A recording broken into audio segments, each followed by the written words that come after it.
Hello friends, આજે આપણે એકદમ નવી રેસીપી બનાવીશું. હા ફ્રેન્ડ્સ, પાણી ફુલકી કે કાંજી વડા તમે જે પણ કંઈ કહેતા હોય, તો તેના માટે મેં 1 બાઉલ મગની દાળ લીધી છે. એટલે કે 1 વાટકી મેં મગની દાળ લીધી. એને 2 થી 3 પાણી આપણે સરસ રીતે વોશ કરી લઈશું. આ રીતે 2 થી 3 પાણી આપણે સરસ રીતે વોશ કરી લેવાની દાળને. અને આ દાળને આપણે 2 થી 3 કલાક માટે પલાળીને રાખવાની છે ઢાંકીને. તમારી સાથે ટાઈમ હોય તો તમે વધારે પણ પલાળી શકો છો. તો 3 કલાક થઈ ગયા છે. દાળ આપણી સરસ ફૂલી ગઈ છે, તમે જોઈ શકો છો. તો આ તમે કાંજી વડા કહી શકો, પાની વડા, પાની ફુલકી. તો MP કે રાજસ્થાન બાજુ, યુપી બાજુ આ બનતા હોય છે તહેવારોમાં. તો આજે આપણે સરસ એવું ઘરે બનાવીશું એકદમ ફટાફટ. તો દાળ તૂટી જાય આપણે હાથમાં લઈએ, મેં તમને બતાવી એવું સ્ટ્રક્ચર આપણે દાળનું હોવું જોઈએ. હવે આપણે પાણી વગર દાળને ક્રશ કરવાની છે. જો તમારે ક્રશ ના થતી હોય તો થોડુંક એવું પાણી એડ કરવાનું, વધારે બિલકુલ પાણી એડ નથી કરવાનું. તો આ નાના મિક્સરના જારમાં મેં લઈ લીધી છે દાળને. તો દાળ આપણી પલળેલી હશે ને તો સરસ એવા સોફ્ટ અને ફૂલેલા આપણા વડા થશે. હવે આદું અને મરચાંની પેસ્ટ એડ કરી અને મીઠું એડ કરવાનું. બીજું કશું જ એડ નથી કરવાનું આમાં. તો જો આ રીતે આપણે એનું સ્ટ્રક્ચર રાખવાનું છે. તો છે ને એકદમ સ્મૂથ આપણું બેટર બનીને રેડી થયું છે. તો આ રીતે એકદમ સ્મૂથ આપણે એને મિક્સરમાં કરી લેવાનું છે. તો મારે 2 વાર મેં કરી લીધું આ રીતે. હવે એક વાસણમાં આપણે ટ્રાન્સફર કરવાનું છે. તો આ મગની દાળના જ હોય છે. ઘણા લોકો ચણાના એટલે કે બેસનના લોટના પણ વડા બનાવતા હોય છે. એના કરતાં આ મગની દાળના વડા સરસ લાગે છે. તો મીઠું એડ કરીશું. જો તમારે અંદર મગની દાળમાં પીસતી વખતે મીઠું એડ કરવાનું હોય તો પણ તમે કરી શકો. અને આ રીતે કન્ટિન્યુ આપણે મીઠું એડ કરી અને કન્ટિન્યુ હલાવવાનું, એટલે બેટર આપણું ફૂલી અને એકદમ સોફ્ટ થઈ જશે. હવે તેલ પણ મેં ગરમ મૂકી દીધું છે. તો આ રીતે આપણે ચમચીની હેલ્પથી હું મૂકી દઈશ. તમે હાથના મદદથી પણ મૂકી શકો છો. તો આ રીતે તમારે નાની મોટી જે સાઇઝના કરવા હોય, જે સાઇઝની ફુલકી કે વડા કરવા હોય એ ટાઈપના તમારે કરી દેવાના. તો હું મીડિયમ સાઇઝના કરીશ.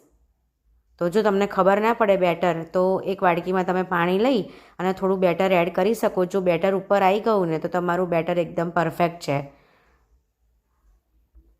તો આ રીતે તમે જેટલું ફેંટશો ને એટલા તમારા મગની દાળના જે વડા કે જે ફુલકી છે એકદમ સોફ્ટ થશે. તો એ સ્ટેપ ખૂબ જ જરૂરી છે.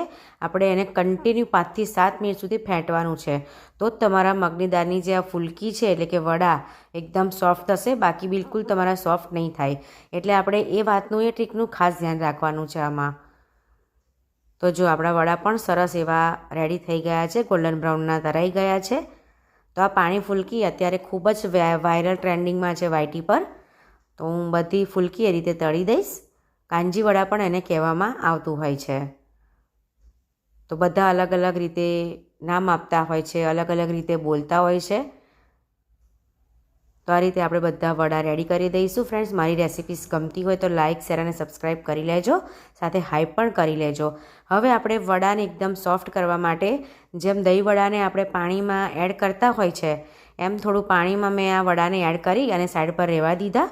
તો 10 થી 15 મિનિટ આપણે રહેવા દેવાના વડાને, એટલે એકદમ સોફ્ટ થઈ જશે. હવે ધાણા, ફુદીનો લીધો છે, આદુ મરચાંની પેસ્ટ. આપણે પાણી બનાવવાનું છે, પાણી ફુલકીનું. તો આમાં ધાણા સરસ એવા ફ્રેશ હશે ને તો પાણી બહુ ફાઇન થશે. તો મેં ધાણા અને ફુદીનો લઈ લીધો છે, સાથે આદુ મરચાંની પેસ્ટ અને મીઠું લીધું. સાથે થોડું પાણી એડ કરવાનું. તમારે સ્પાઇસી ખાવું એ પ્રમાણે તમારે મરચું ઓછું વધતું એડ કરવાનું. લાસ્ટમાં આપણે લીંબુ એડ કરીશું એટલે એનો ખટ્ટો એવો ટેસ્ટ સરસ આવશે. હવે આપણી પેસ્ટ પણ બનીને રેડી થઈ ગઈ છે. એક બાઉલમાં ટ્રાન્સફર કરી લઈશું. તમારે પાણી એડ કરવું હોય, મેં 1.5 ગ્લાસ જેટલું પાણી એડ કર્યું આટલી પેસ્ટમાં. સાથે બ્લેક સોલ્ટ એટલે કે સંચર પાવડર, ચાટ મસાલો પાવડર, જીરા પાવડર એડ કરવાનો છે. મરી પાવડર પણ થોડો એડ કરવાનો. હવે આ વડા આપણે આ રીતે પાણીમાંથી નિતારી અને આ પાણીમાં એડ કરી દેવાના. અને 10 થી 15 મિનિટ આ રીતે પાણીમાં એડ કરી અને પછી તમારે સર્વ કરવાનું, એસેમ્બલ કરવાનું.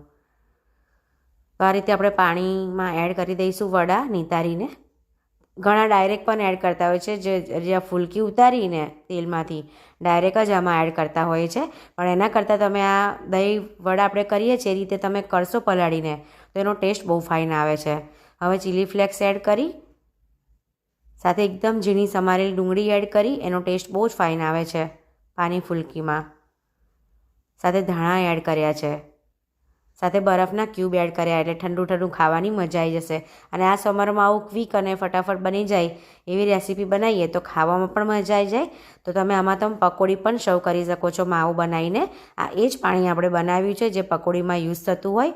તો બાળકોને તમે 2 રેસીપી બનાવીને આપી શકો છો. આ અને પકોડી પણ બનાવી શકો છો, પકોડી સાથે પણ સર્વ કરી શકો છો.